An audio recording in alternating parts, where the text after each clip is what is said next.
সুপ্রিয় শিক্ষার্থীবৃন্দ, আশা করি ভালো আছো। তোমাদের জন্য কোষ ঝিল্লি বা প্লাজমা মেমব্রেন নিয়ে আলোচনা করছি।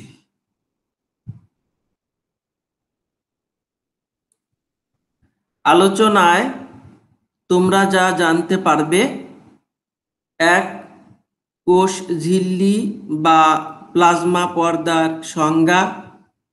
2. কোষ ঝিল্লির ভৌত গঠন সম্পর্কে মতবাদ। 3. ফ্লুইড মোজাইক মডেল বর্ণনা।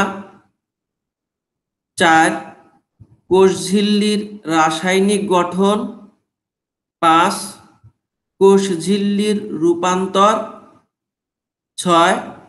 কোষ ঝিল্লির কাজ বা গুরুত্ব। এবং 7. কোষ ঝিল্লি ও কোষ প্রাচীরের মধ্যে পার্থক্য। এর মধ্যে 1. কোষ ঝিল্লি বা প্লাজমা পর্দার সংজ্ঞা। 2. কোষ ঝিল্লির ভৌত গঠন সম্পর্কে মতবাদ। এবং 3. ফ্লুইড মোজাইক মডেল বর্ণনা এখন আলোচনা করছি, আর বাকিগুলো পরবর্তী লেকচারে উল্লেখ করা হবে। প্রতিটি ক্লাস 3 থেকে 4টি টেক্সট বইয়ের সমন্বয়ে করা হয়, তাই ক্লাসগুলো একটু বড় হয়, তথ্যবহুল হয়। একজন শিক্ষার্থী 3 থেকে 4টি বই পড়লে যে তথ্য পাবে, এই লেকচারটি শুনলে ঠিক সমপরিমাণ তথ্য পাবে।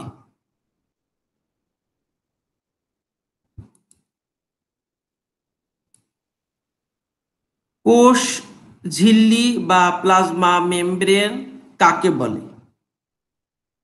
এটা কোষ প্রাচীর সবচেয়ে বাইরে, ভিতরের এটা প্রোটোপ্লাজম। প্রোটোপ্লাজমকে আবৃত করে একটি পাতলা পর্দা আছে। এই পাতলা পর্দাটাকেই বলা হয় কোষ ঝিল্লি বা প্লাজমা মেমব্রেন। অর্থাৎ প্রোটোপ্লাজমকে আবৃত করে যে সূক্ষ্ম, পাতলা, স্থিতিস্থাপক ও বৈষম্যভেদ্য পর্দা থাকে, তাকে কোষ ঝিল্লি বা প্লাজমা মেমব্রেন বলে।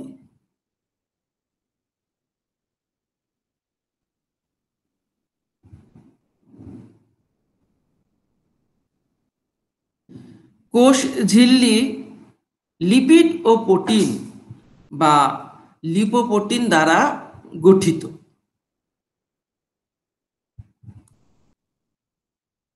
কোষ ঝিল্লি বা প্লাজমা মেমব্রেনকে বিভিন্ন নামে ডাকা হয়, যেমন cytoplasmic membrane, cytomembrane, cell membrane, plasmalemma ও বায়োমেমব্রেন।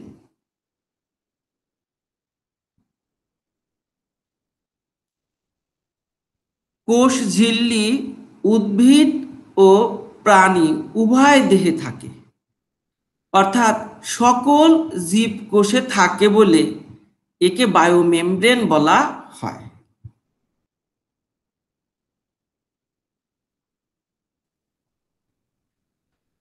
কোষ ঝিল্লি রাসায়নিকভাবে 3টি স্তর নিয়ে গঠিত: প্রোটিন স্তর, লিপিড স্তর এবং প্রোটিন স্তর। Protein, lipid, protein.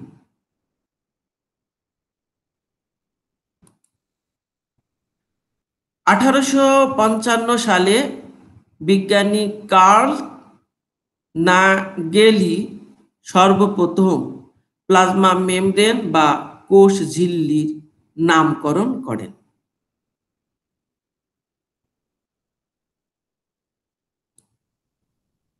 1931 সালে জে কিউ প্লোয়ার সর্বপ্রথম প্লাজমা লেমা শব্দটি ব্যবহার করেন।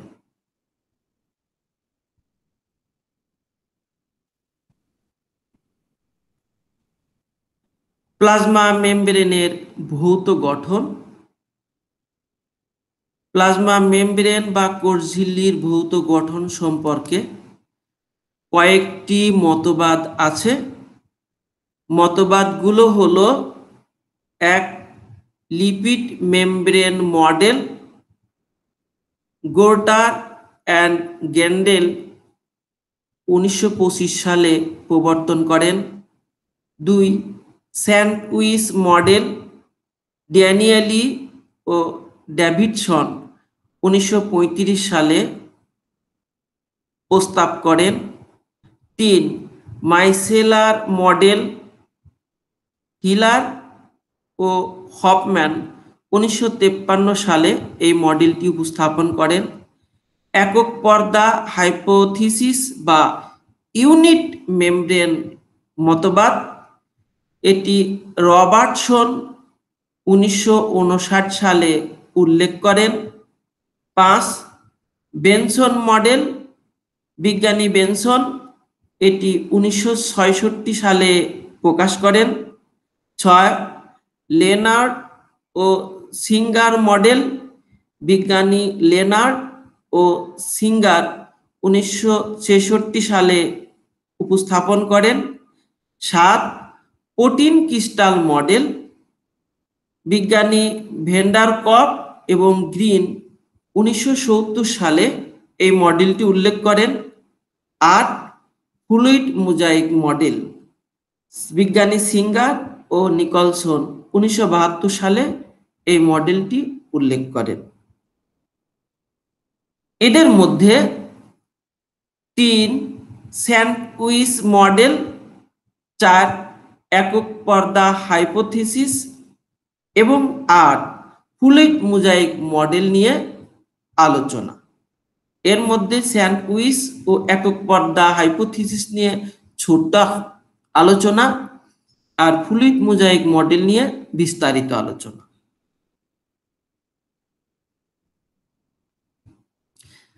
স্যান্ডউইচ মডেল দ্বি-স্তর বিশিষ্ট মডেল, বিজ্ঞানী ড্যানিয়েলি এবং ডেভসন 1935 সালে সর্বপ্রথম কোষ ঝিল্লির গঠন সম্পর্কে একটি সুনির্দিষ্ট মডেল প্রস্তাব করেন। একে স্যান্ডউইচ মডেল বলে।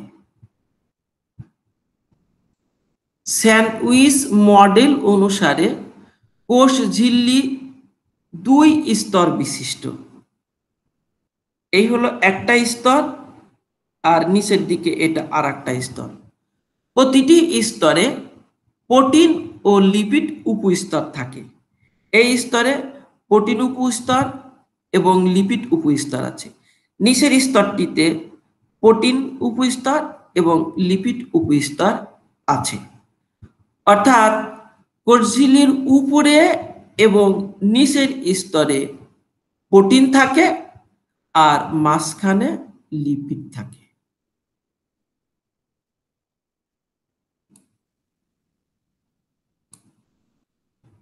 একক পর্দা হাইপোথিসিস বা ইউনিট মেমব্রেন মতবাদ।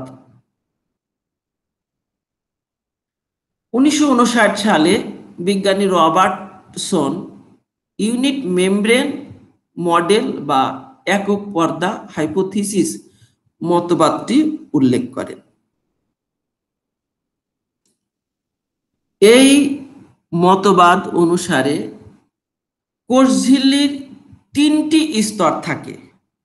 একটা স্তর, 2টি স্তর, 3টি স্তর।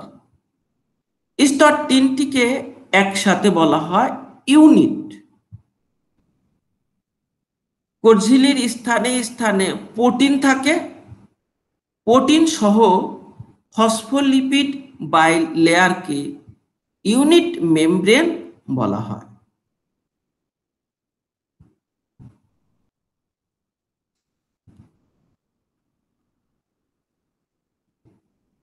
একক পর্দা হাইপোথিসিস মতবাদ অনুসারে কোষ ঝিল্লির গঠনে প্রোটিন, লিপিড, প্রোটিন অবস্থান করে।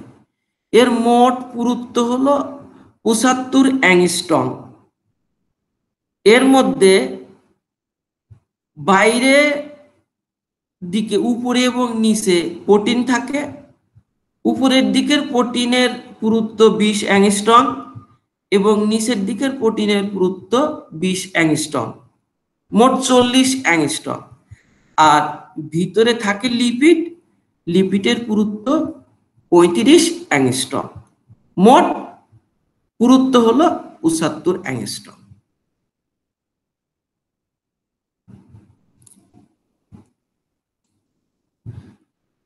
খুব ইম্পর্টেন্ট ফ্লুইড মোজাইক মডেল। এই মডেলটি পরীক্ষায় আসে এবং এটাই বিস্তারিত আলোচনা করা হবে।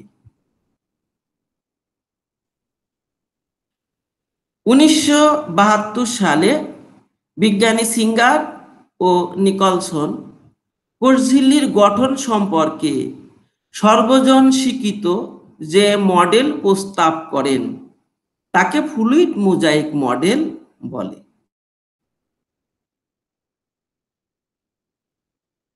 ফ্লুইড মোজাইক মডেল অনুসারে কোষ ঝিল্লি লিপিড আর প্রোটিন দ্বারা গঠিত। প্রোটিনগুলো লিপিড স্তরের ফাঁকে ফাঁকে অবস্থান করে। প্রোটিনগুলো অনেকটা সমুদ্রে ভাসমান হিমশৈল বা বরফ খণ্ডের মতো। তাই ফ্লুইড মোজাইক মডেলকে হিমশৈল বা আইসবার্গ মডেল বলা হয়। হিমশৈল বা আইসবার্গ মডেল বা ফ্লুইড মোজাইক মডেল নিয়ে আলোচনা করছি। ফ্লুইড মোজাইক মডেল অনুসারে কোষ ঝিল্লি ৪টি উপাদান দ্বারা গঠিত। ১. ফসফোলিপিড, ২. প্রোটিন, ৩. গ্লাইকোক্যালিক্স এবং ৪. কোলেস্টেরল। প্রথমে ফসফোলিপিড নিয়ে কথা বলছি। ১. ফসফোলিপিড। কোষ ঝিল্লিতে ৫ ধরনের ফসফোলিপিড থাকে: লেসিথিন, সেফালিন, গ্লাইকোলিপিড, গ্লাইকোফসফোটাইড এবং ফসফোটাইডিক অ্যাসিড। ফসফোলিপিড ২টি স্তরে সজ্জিত থাকে। এটা উপরের দিকে একটা স্তর, নিচের দিকে একটা স্তর, ২টি স্তরে সজ্জিত থাকে। প্রতিটি স্তরে লিপিডগুলো ২টি অংশ নিয়ে গঠিত, অর্থাৎ প্রতিটি লিপিড অণুর ২টি অংশ থাকে, মাথা এবং লেজ। বাইরের দিকের বড় ও গোলাকার অংশকে বলা হয় মস্তক বা মাথা। ইহা বাইরের দিকে থাকে, তাই পোলার। ইহা পানিগ্রাহী বা হাইড্রোফোবিক।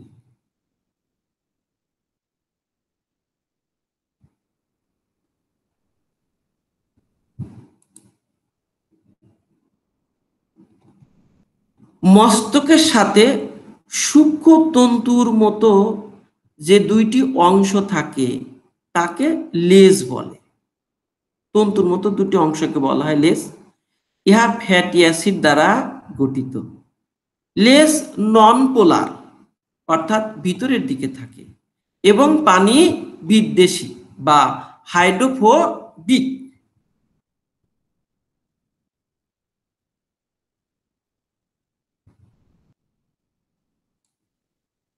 মস্তক ও লেজের মাঝখানে গ্লিসারল থাকে। মস্তক আর লেজের মাঝখানে এই অংশটাকে বলা হয় গ্লিসারল। লিপিড অণুগুলো সর্বদা সচল থাকে কাপাকাপি করে, পরস্পরের সাথে ঠুকাঠুকি করে লাফিয়ে চলে। লাফিয়ে চললে লিপিড অণুগুলোর এক ধরনের চলন পরিলক্ষিত হয়। লিপিড অণুগুলোর চলনকে বলা হয় flip flop movement.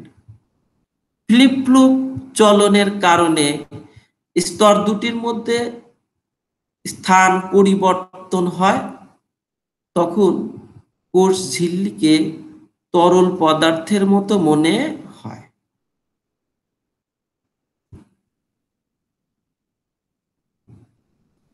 Flip flop movement এর ফলে কোষ ঝিল্লিকে তরল পদার্থের মতো মনে হয়।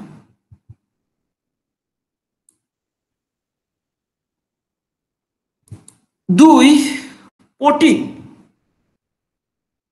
কোষ ঝিল্লিতে 3 ধরনের প্রোটিন থাকে। 1, প্রান্তীয় প্রোটিন, 2, অন্তর্নিহিত প্রোটিন এবং 3, আন্তঃঝিল্লি প্রোটিন। প্রথমে প্রান্তীয় প্রোটিন নিয়ে কথা বলছি। প্রান্তীয় প্রোটিন, যে প্রোটিন কোষ ঝিল্লির প্রান্তভাগে বা বাইরের দিকে থাকে তাকে প্রান্তীয় প্রোটিন বলে। ইহা দেখতে গোলাকার এবং এনজাইমের মতো কাজ করে।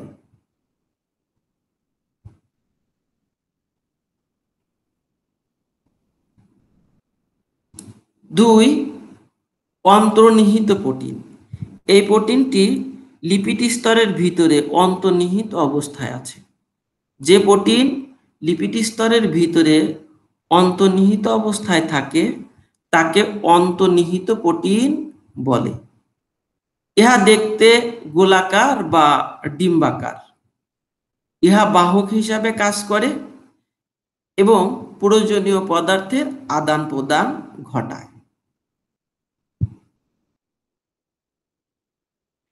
3, আন্তঃঝিল্লি প্রোটিন।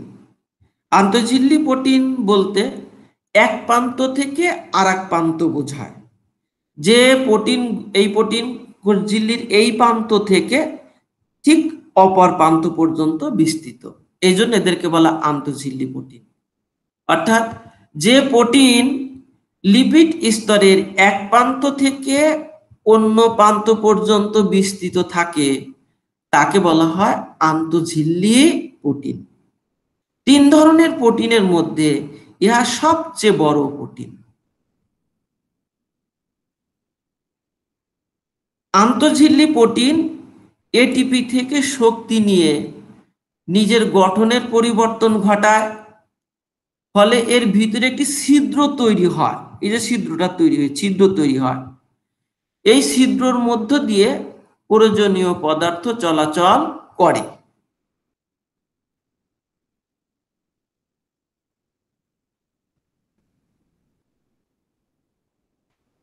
এরপরে 3, গ্লাইকোক্যালিক্স। 4টি উপাদান দ্বারা গঠিত। 3 নাম্বার হলো গ্লাইকোক্যালিক্স। কোষ ঝিল্লির বাইরের দিকে কার্বোহাইড্রেট চেইন থাকে। এগুলো হলো কার্বোহাইড্রেট শিকল বা কার্বোহাইড্রেট চেইন। কার্বোহাইড্রেট চেইনগুলো প্রোটিনের সাথে যুক্ত হয়ে গঠন করে গ্লাইকোপ্রোটিন এবং লিপিডের সাথে যুক্ত হয়ে গঠন করে গ্লাইকোলিপিড। এই গ্লাইকোপ্রোটিন আর গ্লাইকোলিপিডকে একসাথে বলা হয় গ্লাইকোক্যালিক্স।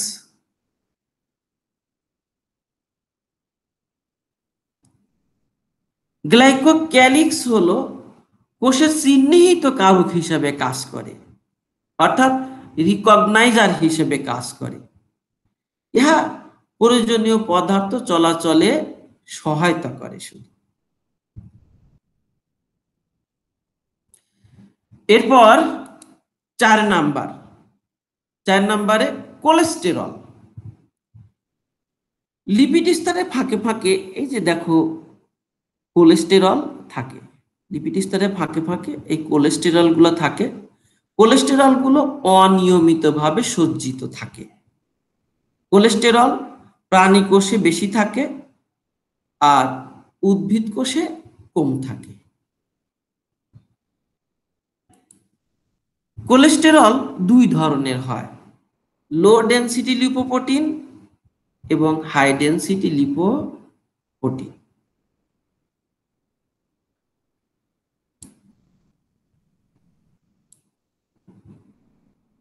ধন্যবাদ সবাইকে।